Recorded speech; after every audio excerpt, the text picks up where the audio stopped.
Star স্পোর্টসের সাক্ষাৎকারে del স্টাইনকে যখন জিজ্ঞাসা করা হয় বিশ্ব টেস্ট চ্যাম্পিয়নশিপ জয়ের পর আপনার অনুভূতি কী, আর অনুভূতি প্রকাশ করতে গিয়ে ঠিক এভাবেই অঝরে কান্নায় ভেঙে পড়েন ক্যামেরার সামনে তিনি লুকাতে পারেননি নিজের চোখের জল। তিনি যে তার দেশকে কতটা ভালোবাসেন, তার দেশের জন্য এই কান্নাই তার বহিঃপ্রকাশ। সাক্ষাৎকার দেওয়ার সময় তবে কি ডেল স্টাইন 2015 সালের বিশ্বকাপ সেমিফাইনালের কথা মনে করেছিলেন? কেননা ইডেন পার্কের সেই রুদ্ধশ্বাস ম্যাচে যেখানে ফাইনাল ওভার করতে এসেছিলেন তিনি নিজে, কিন্তু পারেননি। একা হাতে দক্ষিণ আফ্রিকার হাত থেকে ম্যাচ বের করে নিয়ে যায় নিউজিল্যান্ড। সেই লড়াই শেষে মাঠেই অবশ্য কাঁদতে দেখা গেছে ডেল স্টাইনকে।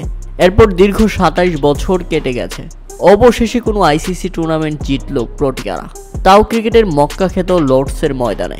অস্ট্রেলিয়ার মতো প্রতিপক্ষকে হারিয়ে দখল করল বিশ্ব টেস্ট চ্যাম্পিয়নশিপের খেতাব। আর এই ম্যাচে নিজে না থাকলেও দলের ঐতিহাসিক জয় নিয়ে তিনি কতটা উৎফুল্ল সেটা বোঝাতে বাকি রাখেননি ডেল স্টাইন। ভাষা হারিয়েছেন, বাকরুদ্ধ হয়েছেন, কথা বলতে গিয়ে বারবার কেঁদে ফেলছেন। তিনি শুধু একটা কথাই বলছেন, আমার কিছু বলার নেই, এটা দুর্দান্ত। আমি ঘরে বসে আছি, জাতীয় দলের টুপি এখনও আমার হাতে। আমি ভীষণভাবে গর্বিত। ছেলেরা দুর্দান্ত খেলেছে, ছেলেরা আমাদের গর্বিত করেছে।